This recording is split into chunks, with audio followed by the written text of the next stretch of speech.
itu harus kita dorong betul teman-teman di DPR untuk serius mengajukan angket.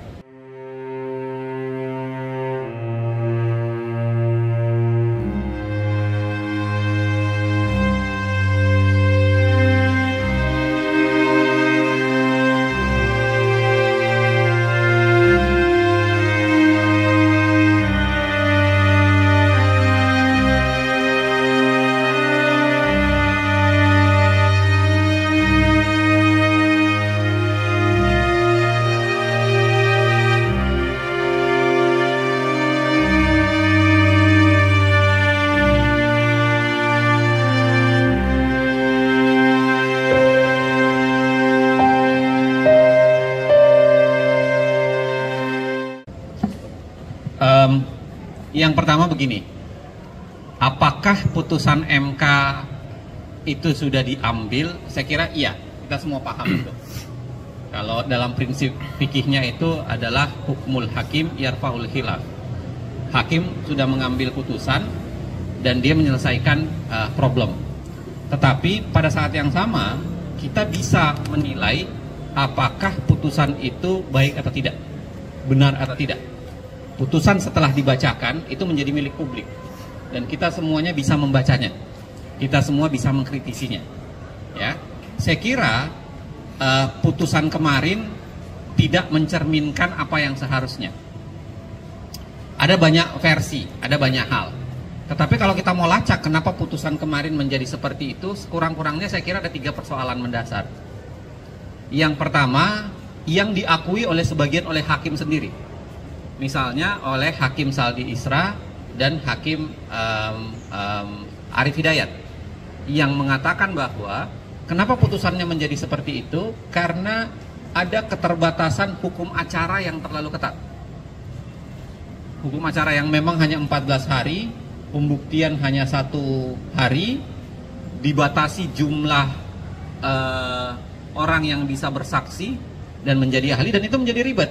Karena kalau Anda baca putusan MK, salah satu yang banyak dilakukan oleh MK itu adalah menolak dalil pemohon karena pemohon tidak menyertai dengan bukti berupa saksi maupun ahli untuk itu. Padahal saksi dan ahli yang boleh dihadirkan itu kan jumlahnya terbatas.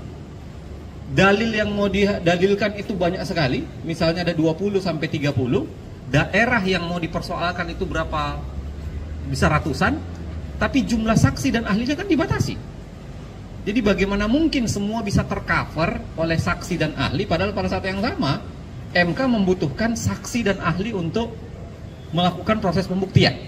Ya, jadi kalau kita lihat memang ada problem di hukum acara yang terlalu ketat, ya kan?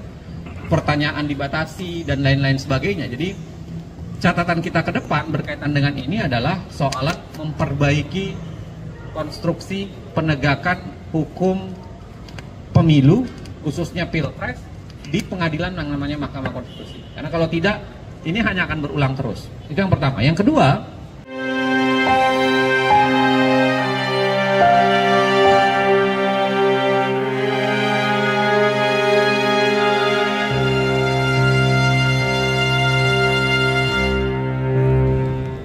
siapa yang melanggar aturan hukum, siapa yang merusak penegakan hukum, siapa yang merusak demokrasi tetap harus dibawa ke pertanggungjawaban hukum.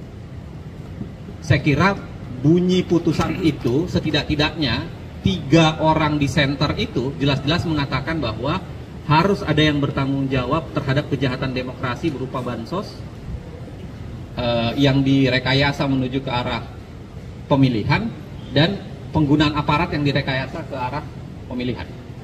Dan saya kira penanggung jawabnya tentu saja adalah presiden. Ya, jadi harus bertanggung jawab. Dan saya kira untuk alasan itu harus kita dorong betul teman-teman di DPR untuk serius mengajukan angket. Harus serius. Karena biar bagaimanapun itu esensi penting nih. Tidak boleh dibiarkan proses yang keliru itu dibiarkan tanpa pertanggungjawaban. Ya, saya kira proses itu silahkan berjalan. Teman-teman pengawasan politik silahkan melakukan langkah di situ. Plus pada saat yang sama saya kira ini catatan buat masyarakat sipil. Kita juga harus melakukan konsolidasi untuk memperkuat yang namanya kemampuan untuk mengontrol pemerintahan. Salah satu ketakutan terhadap kemenangan saat ini adalah ketika demokrasi bisa diinjak-injak dengan mudah. Ketika proses penegakan hukum, pemerintahan itu dirusak. Nah, siapa yang bisa menjamin bahwa masa 2004 sampai 2009 tidak akan mengulang penindasan yang sudah terjadi sekian lama di bawah rezim Pak Jokowi? Apalagi rezim anaknya ini kan kayak melanjutkan aja kan.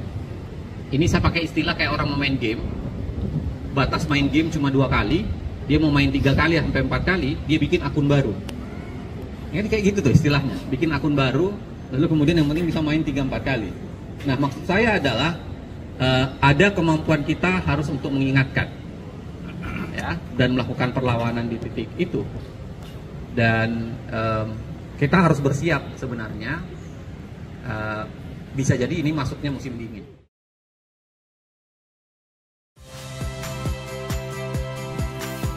Saya Radi Saputro. Saksikan program-program Kompas TV melalui siaran digital, pay TV dan media streaming lainnya. Kompas TV, independen, terpercaya.